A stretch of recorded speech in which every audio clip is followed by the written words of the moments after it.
My name is Danny Raub, and I am the Program Assistant of Out for Equity of St. Paul Public Schools. And what is Out for Equity? Out for Equity is a gay, lesbian, bisexual, transgender service of the school district. We work with support staff, we work with faculty, with teachers, with students, with parents, and with families. And we do any GLBT equitable issue, cause, or diversity training and awareness within the district. Wonderful. And how many gay straight alliances do you have in the district? Right now we have 6 gay straight alliances out of our 7 high schools. And then we have 9 GLBT support groups for GLBT identified students in 9 different schools, 7 high schools and 2 middle schools. And you've been doing this for how long? I've been with the school district full-time for this year, and I started part-time last year.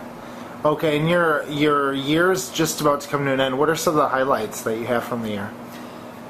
Just getting to know these students. I mean, it's phenomenal looking at them to see where they are as far as their comfortability of themselves, of looking in on themselves and seeing who they are and being happy for that.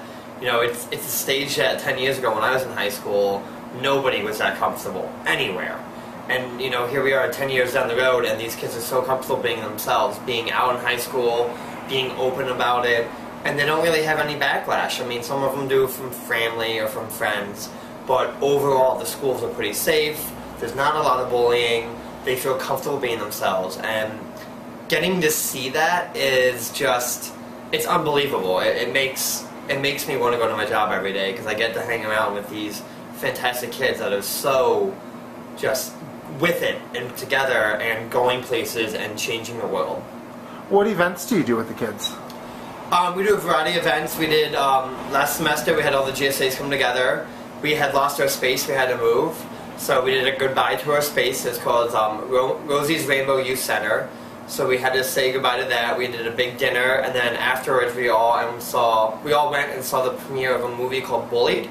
It's by Teaching Tolerance, and it's the story of Jamie Nabosny, and he was the first person to ever sue his school district because they were not protecting him because he was being bullied, and they won the case, and it set a precedent across the country. So we all got together and we went and saw the premiere of that in Minneapolis. What do you think your biggest accomplishment was from this last year?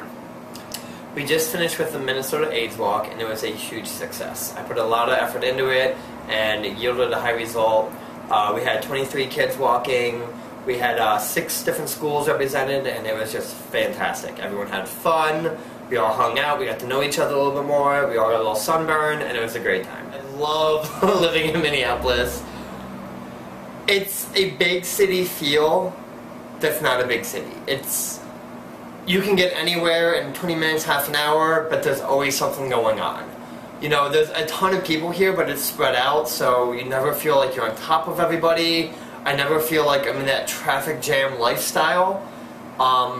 You know, there's so much. It's beautiful. There's parks, there's land, there's skyscrapers, there's architecture, there's culture and diversity, and it's just the perfect place to live. It's a little bit of everything. Okay. If you were to put a picture of St. Paul or Minneapolis on a postcard, what would it be?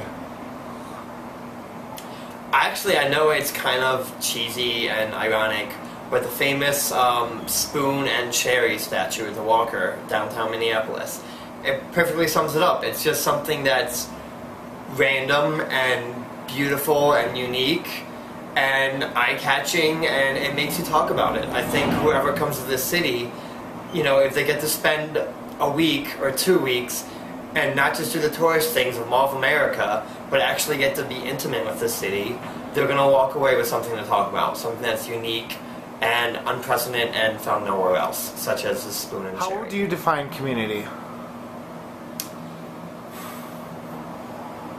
A group of different people with different backgrounds, different beliefs, different ideas, different economic, social statuses, who live in a geographic region and have to interact with one another on a daily basis.